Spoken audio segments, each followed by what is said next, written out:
Welcome back to another new video in SD bio life with life science. দেখো, second SLST যেন নাটকের রঙ্গমঞ্চ হয়ে দাঁড়িয়েছে। প্রতি মুহূর্তে পরীক্ষা যত এগিয়ে আসছে তার প্লট পরিবর্তন হচ্ছে। সুপ্রিম কোর্টের একটা রায় আসছে আর সেই রায়তে এসএলএসটির প্লট পরিবর্তন হচ্ছে।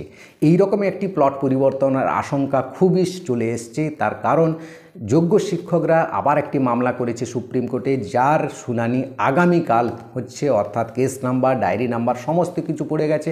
জাস্টিস সঞ্জয় কুমার শর্মার বেঞ্চে মামলার শুনানি হবে। যাই এই এসএলএসটির যতগুলো মামলা জাস্টিস সঞ্জয় কুমার বেঞ্চে হয়েছে ততগুলোই কিন্তু খুব গুরুত্বপূর্ণভাবে তার রায় উঠে এসছে। এবং যোগ্য শিক্ষকরা চাইছে যে মামলাটা হয়েছে, যে যোগ্য শিক্ষকরা চাইছে তাদের জন্য একটা রিপ্যানেল করা হোক এবং নতুনদের জন্য আবার একটা ফ্রেশ রিপ্যানেল করে পরীক্ষাটা নেওয়া হোক। এই দাবিটা কিন্তু যোগ্য শিক্ষকদের পক্ষ থেকে রয়েছে এবং ফ্রেশাররাও কিন্তু এই দাবি বারবার করে এসছে যে দুটো আলাদাভাবে পরীক্ষা হোক বা দুটো আলাদাভাবে প্যানেল করে নেওয়া হোক, তাতে যাতে যে যার কম্পিটিশনের মধ্যে থাকে। তাই এই শুনানিটা কিন্তু খুব গুরুত্বপূর্ণ হতে যাচ্ছে যোগ্য শিক্ষকদের জন্য এবং যারা ফ্রেশার রয়েছে তাদের জন্যও খুব গুরুত্বপূর্ণ হতে যাচ্ছে আগামীকাল। তাই সবার চোখ থাকবে এই শুনানির দিকে এবং আমরা সুপ্রিম কোর্টের ওয়েবসাইটে গিয়ে total case number, diary number এবং কাকে কী পার্টি করা হয়েছে সেগুলো সমস্ত ডিটেলসে আলোচনা করব। পরীক্ষাটা আদৌ হবে কি হবে না, বা যদি হয় কি আলাদাভাবে হবে না আলাদা যোগ্যদের জন্য আলাদাভাবে হবে এবং নতুনদের জন্য আলাদাভাবে হবে, বা প্যানেল কি দুটো আলাদাভাবে হবে, বা যোগ্য শিক্ষকরা কি রিপ্যানেল পাবে কি পাবে না, এই নিয়ে আলোচনা করব। ভিডিওটা শেষ পর্যন্ত দেখো, ভালো লাগলে লাইক করে বন্ধুদের শেয়ার করে দিও, চ্যানেলে নতুন হলে চ্যানেলটা সাবস্ক্রাইব করে নিও। দেখো, সুপ্রিম কোর্টের একদম ওয়েবসাইটে গিয়ে যদি দেখো, দেখবে diary number 4145322025 Abhijit Sadhukhan versus state of West Bengal. যে মামলাটা কিন্তু এই সদ্য করা হয়নি, এটা জুলাই মাসে করা হয়েছিল, জুলাইয়ের 28 তারিখ।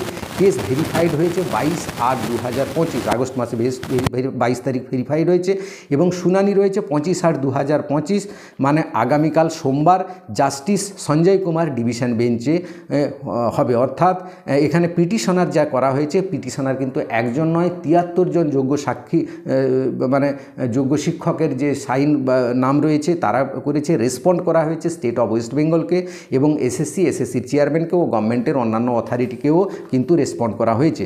তো এই নতুন পরীক্ষা পদ্ধতি তারা এই যে এটা করেছে, নতুন পরীক্ষা পদ্ধতি যেটা হয়েছে সেইটা কিন্তু যোগ্য শিক্ষকরা চাইছে যে নতুন পরীক্ষা পদ্ধতির মধ্যে তারা থাকতে চাইছে না, তাদের যে প্যানেলটা ছিল সেটাকে রিপ্যানেল করা হোক এবং বাকি যে ভ্যাকেন্সিটা পড়ে থাকবে সেই ভ্যাকেন্সিটা নতুনদের জন্য পরীক্ষা নিয়ে তাদের প্যানেল করা হোক।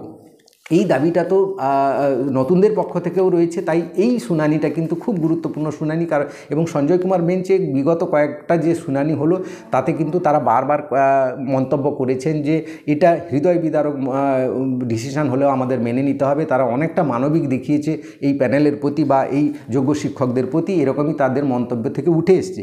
তো যাই হোক, এই রিপ্যানেল নিয়ে যদি ভাবা হয় সেটা যোগ্য শিক্ষকদের জন্য খুব ভালো ব্যাপার হবে এবং তাতে নতুনরাও একটা সুরাহা পাবে, তাদের মধ্যে কম্পিটিশানটা কমে যাবে।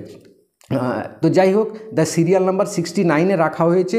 তো খুবই গুরুত্বপূর্ণ এই কেসটাকে সবাই আমরা দেখব আগামীকাল যদি কি হয়, যে পরীক্ষা তাহলে রিপ্যানেল যে আবেদন করা হয়েছে সেটাকে যদি মান্যতা দেওয়া হয় তাহলে যোগ্য শিক্ষকদের জন্য সত্যিই কিন্তু খুব ভালো খবর হবে। তো এরই মধ্যে আমরা কিন্তু পড়াশোনাটাকে থামাবো না, পড়াশোনাটা সমান তালে চলবে এবং কালকে আমাদের নজর থাকবে। যদি কোনো বিশেষ আপডেট আসে অবশ্যই সন্ধ্যার দিকে আমি আপডেট দিয়ে দেবো। তো এই ছিল আজকের ভিডিওটা ভালো লাগলে অবশ্যই সবাইকে লাইক করে শেয়ার করে দিও। Thank you for watching.